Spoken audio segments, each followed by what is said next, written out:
A very good morning to one and all. Myself Dr. Rishabh Gupta, and in today's session we will be understanding that how we can clean our data in MS Excel. So let's begin.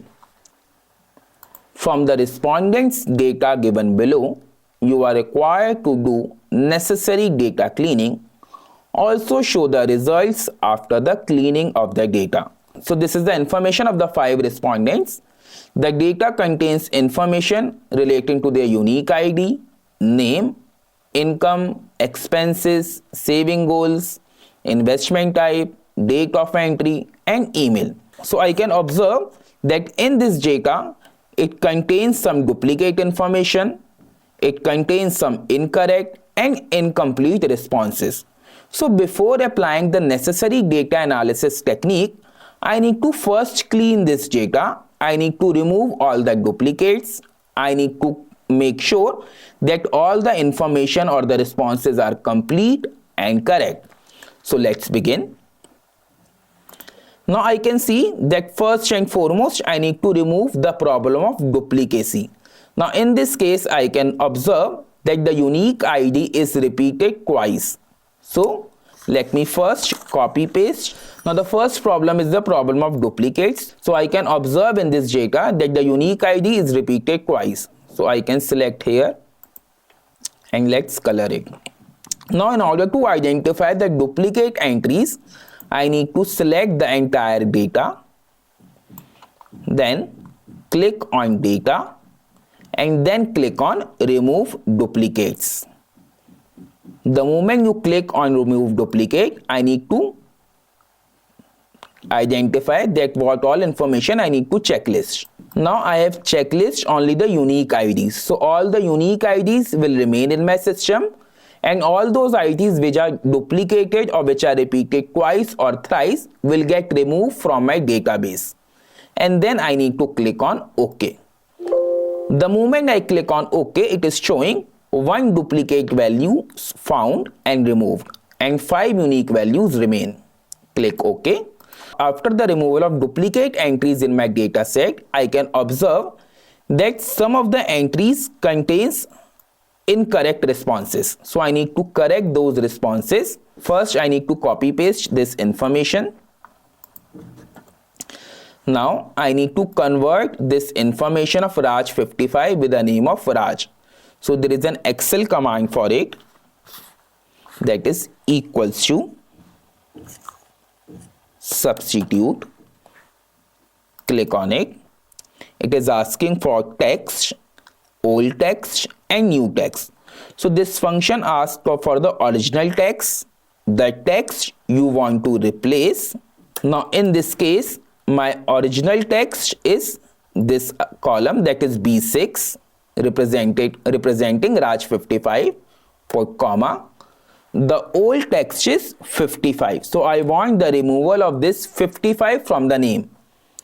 Then put double inverted commas, type 55 and again close it.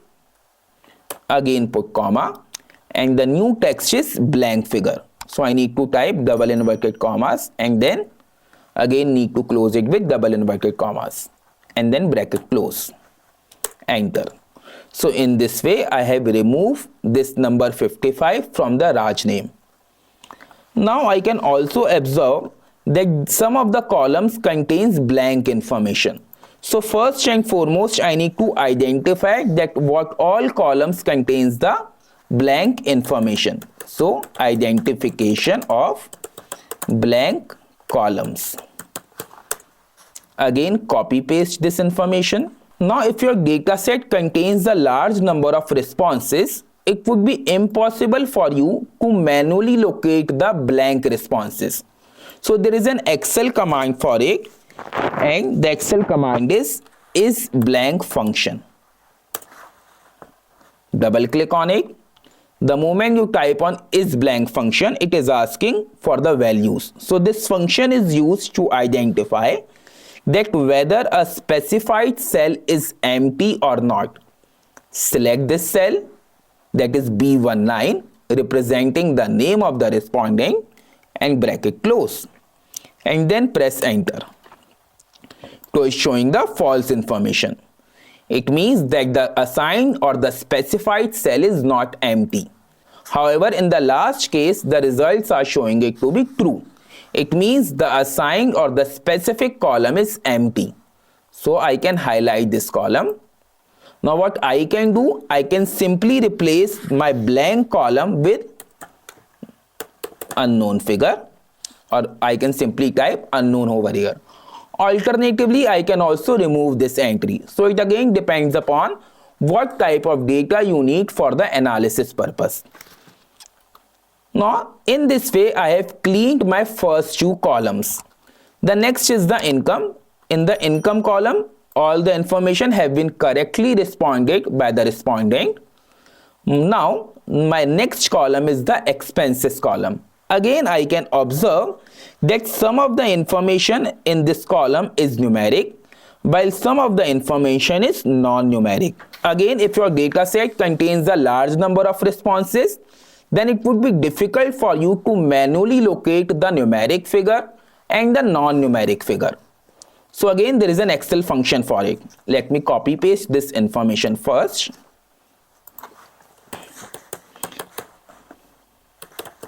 Identification of non-numeric data. Now, in order to identify the non-numeric data, there is a function called isNumber. So equals to ISNUMBER. Double click on it. Again, this function is used to identify that whether the value contained in the assigned cell is a numeric figure or is a number or not.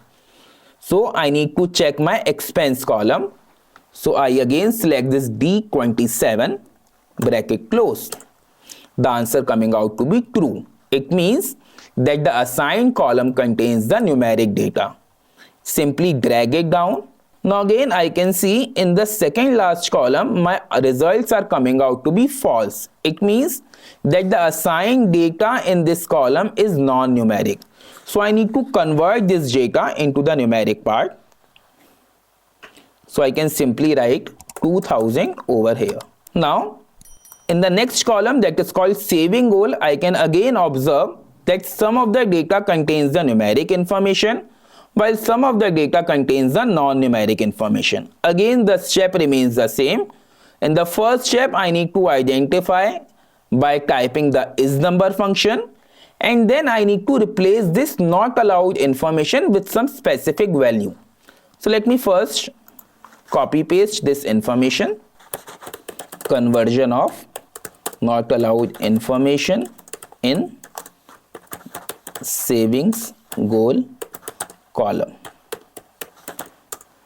Again, if you have a large data set, then it would be impossible for you to manually locate the not allowed entries. So what you can do, you can type an Excel function of isNumber, double click on it, and then select this E35, that is 1000 rupees of saving goals, bracket close, and press enter. The results are coming out to be true. So I can observe that the false results are coming out only in the second unique ID of Sham, wherein he have given an answer of not allowed. So my next task is to convert this not allowed information into some meaningful data. So one of the ways for converting this not allowed information is to assign some average value. So I can assign the average value of this column, assigning average values to NA information. Let me again copy paste this information. Now in order to replace my not allowed data or information with the average value, one of the best way is to apply the if function. Now if function is primarily evaluates a condition and gives a specific value if that condition holds true and the another value if that condition holds false. So you need to type equals to if. Double click on it. The logical test is I need to test that whether this E44 contains not allowed information. So I always need to specify my words or the numeric data in double inverted commas. So whether this cell contains the not allowed information or not. If this condition holds true, then the assigned value will be the average of all these cells. So if my condition holds true, the assigned value will be the average of 1000 till 1500 bracket close. And if that condition holds false, then the assigned value will be 0. Now you need to close the bracket and then press enter. So in this way, what I can do, I can replace the not allowed data with the average value of 1125. So in this way, I have cleaned all my 5 columns. Now my next column is the investment type. Now again, I can observe that this column contains some missing information. Identification of blank information in investment type column. Let me copy paste this information first. Now again, I need to type a is blank function. Select F59 of investment type column, bracket close. The information coming out to be false, which means the assigned cell contains the data or contains the information and it is not blank. Simply drag it till 5. And in the second last case only, it is coming out to be blank. Let me highlight it with yellow color. Now in this case, I can assign, say, unknown value, or I can assign a date of unknown for the investment type. Since the respondent with the name Raj have not given any preference for the investment type, so I have mentioned it as unknown. And now in the next column, I can observe that my dates are not standardized. So my next task is to standardize this date of entry.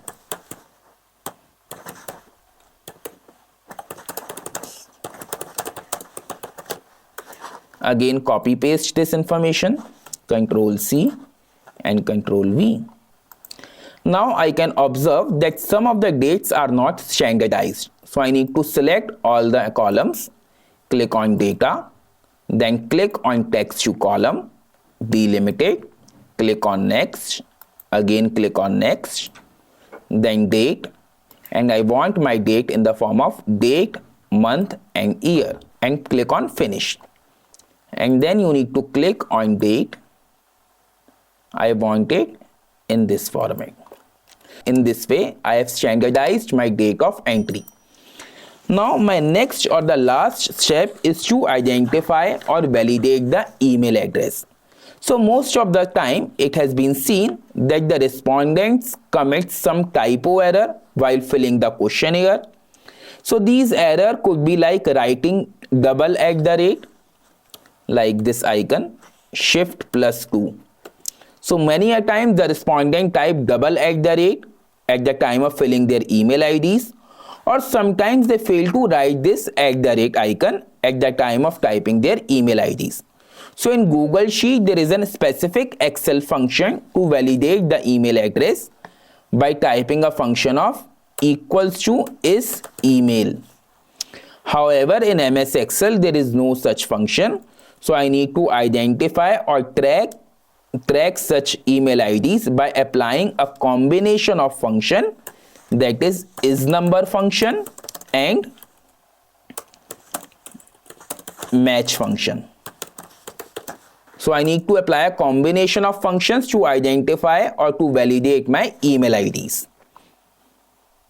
Let me first copy paste this information, Control C and Control V. First, I will apply the function with a combination of is number and match function. So equals to is number, double click on it, and then you need to type a match, double click on it.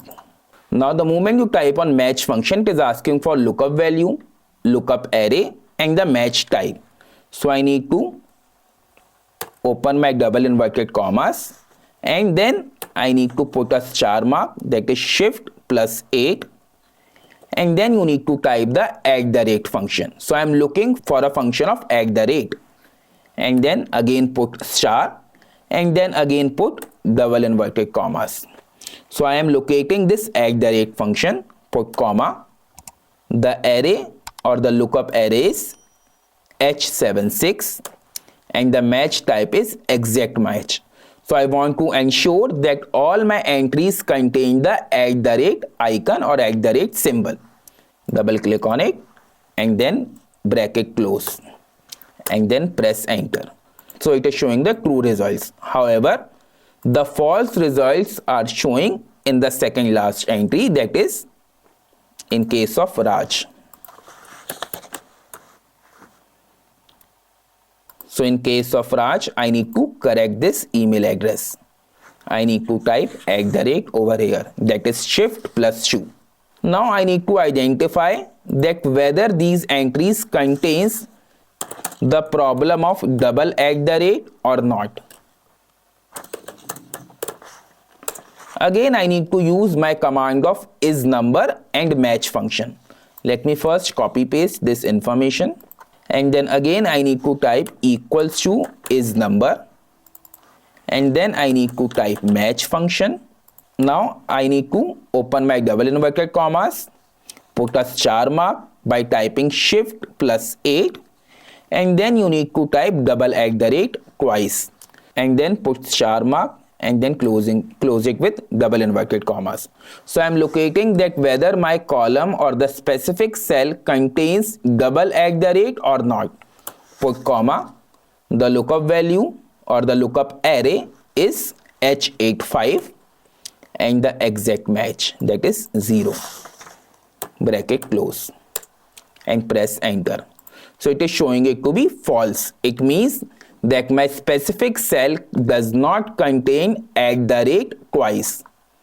However, in this case, that is in case of Shyam, the information or the results are showing it to be true, which means that it contains @ twice. So I need to remove it. Let me remove it. So in this way, I have correct my last entry as well. So that's all from my side. We'll meet you in my next session. Have a nice day.